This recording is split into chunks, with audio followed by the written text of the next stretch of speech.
नमस्कार दोस्तों, जय हिंद जय भारत। आपका भाई नवीन चंदेलिया आज एक खास विषय के साथ दोबारा लौटा है।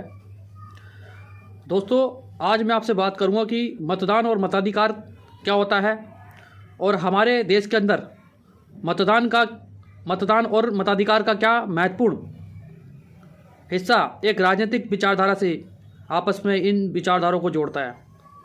दोस्तों, जब भी हम किसी एक सरकार को चुनने का काम करते हैं, जो सरकार जिन्होंने अपनी मैनिफेस्टो के अंदर जो वादे किए हैं, क्या वो उन वादों पे खड़ी उतरेगी या जैसा कि चलता आ रहा है जात पात की राजनीति, धर्म की राजनीति जो कि हमारे देश के अंदर प्रचलित है, और हमारे देश के राजनीतिक दल संविधान को सर्वोच्च न मानते हुए आज भी जाति और धर्म की राजनीति में एक दूसरे को गलत सलत ही बोलते हैं और देश की राजनीति एक निचले पायदान पर जा रही है, जिसका हमें अपने मन से खेद है और सभी नागरिकों को इस बात का खेद है कि देश की राजनीति में एकता और अखंडता की जो विचारधारा है वो ख़त्म होती जा रही है। लेकिन जिन लोगों का चुनाव होता है वह लोग जो दूसरों को बरगलाने का काम करते हैं, जाति के नाम पे, धर्म के नाम पे लोगों को आपस में लड़ाने का काम करते हैं और एक राजनीतिक लाभांश के लिए लोग एक दूसरे को नुकसान तक पहुंचाने का काम कर रहे हैं।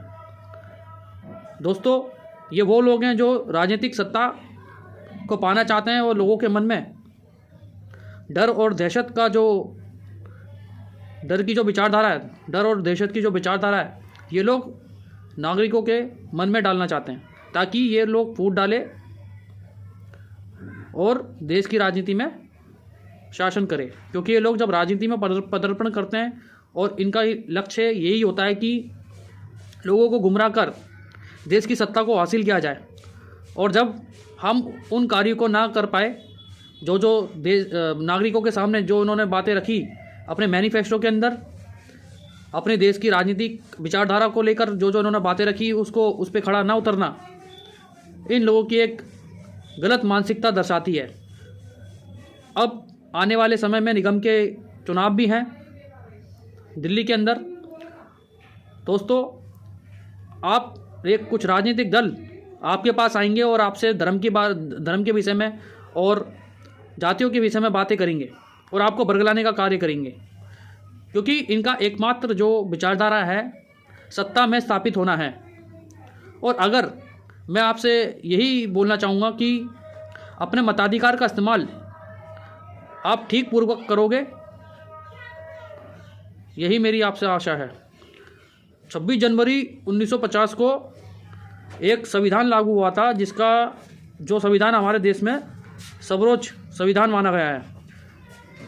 उस संविधान ने ही महिलाओं को और अन्य जो नागरिक हैं देश के, उनको वोट डालने का अधिकार दिया गया और उनको अपना मताधिकार का इस्तेमाल दिया गया। संविधान के अंदर मतदान का शब्द है ही नहीं, ओनली मताधिकार का इस्तेमाल संविधान के अंदर किया गया है, क्योंकि देश की राजनीति के अंदर लालच और लोभ बढ़ता जा रहा है।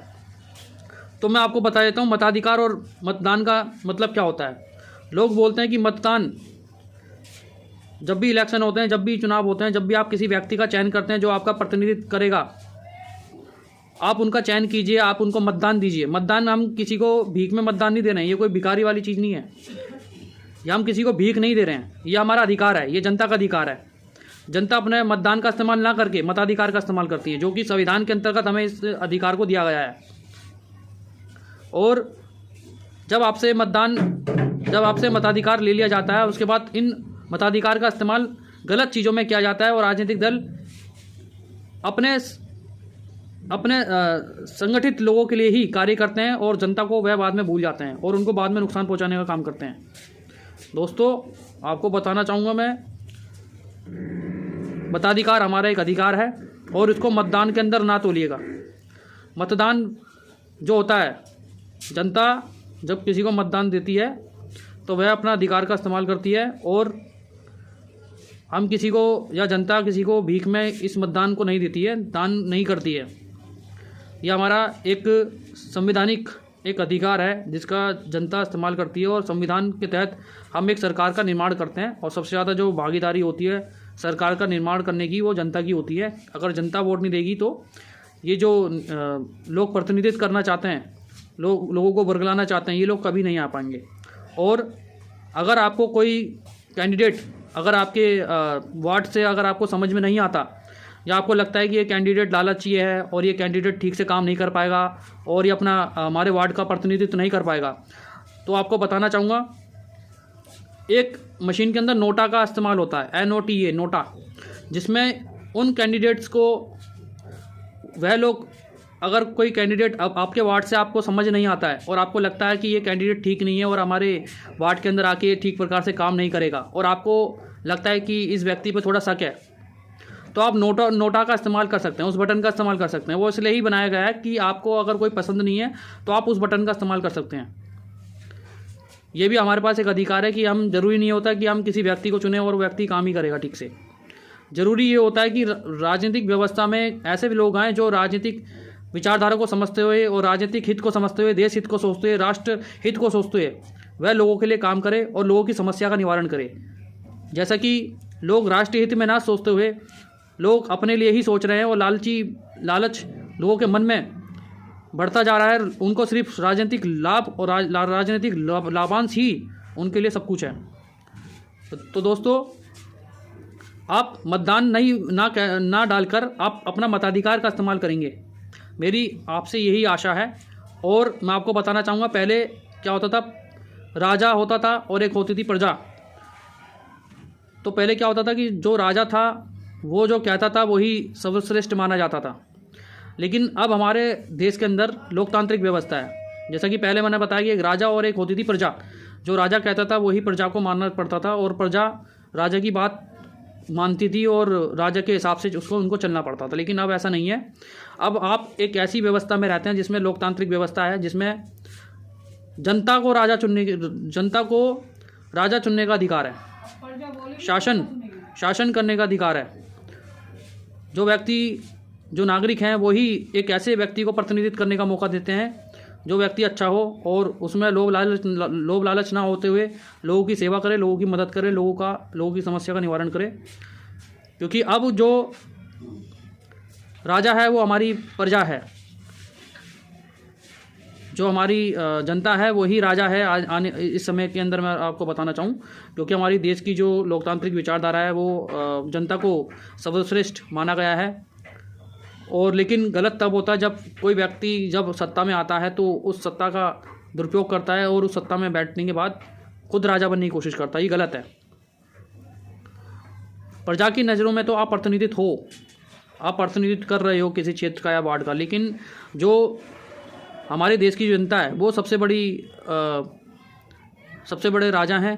और हमारे देश एक लोकतांत्रिक व्यवस्था के अंतर्गत हमारा देश की जो नागरिक हैं वही नागरिक हैं जो किसी व्यक्ति को प्रतिनिधित्व करने का मौका देते हैं, क्योंकि वह लोग देश की राजनीति में बदलाव देखना चाहते हैं।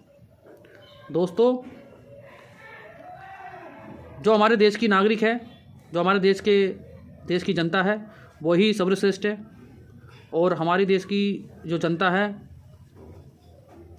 वही राजा है और वही सब कुछ है। जिन लोगों को देश की जनता चुनती है उन लोगों का कर्तव्य यही बनता है कि देश की जनता के लिए सेवा की जाए और राष्ट्र हित में वह अपना योगदान दे। तो लालची लोगों को ना देश की व्यवस्था में ना ही आना चाहिए मेरे हिसाब से। और भारतवर्ष के अंदर जो हमारी जनता है उनको भी इस बात को समझना चाहिए कि अगर आपको कोई कैंडिडेट समझ नहीं आता है तो उस कैंडिडेट को जो है नोटा का बटन दबा के आप उस कैंडिडेट को मंजूरी नहीं दे सकते। और अगर आपको वो कैंडिडेट अच्छा लगता है तो आप अपने मताधिकार का इस्तेमाल कर सकते हैं। तो याद रखिएगा कि आप मतदान नहीं कर रहे हैं, आप अपने मताधिकार का इस्तेमाल कर रहे हैं। यह आपका अधिकार है, संविधान के अंतर्गत संवैधानिक रूप से आपको यह अधिकार दिया गया है। और आप एज ए जनता आप अपनी किसी भी प्रतिनिधित्व जो आपको पसंद है उसका इस्तेमाल, उसको आप वोट दे सकते हैं जो आपको पसंद है।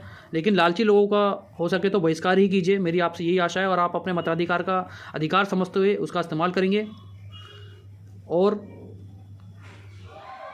एक अपने देश के भविष्य के लिए जिस व्यक्ति को आप चुनोगे या अपने देश के अपने वार्ड के भविष्य के लिए जिस व्यक्ति को आप चुनोगे वह व्यक्ति अच्छे कार्य करे और लोगों की अपने वार्ड की समस्या का निवारण कर पाए, यही मेरी उनसे आशा है।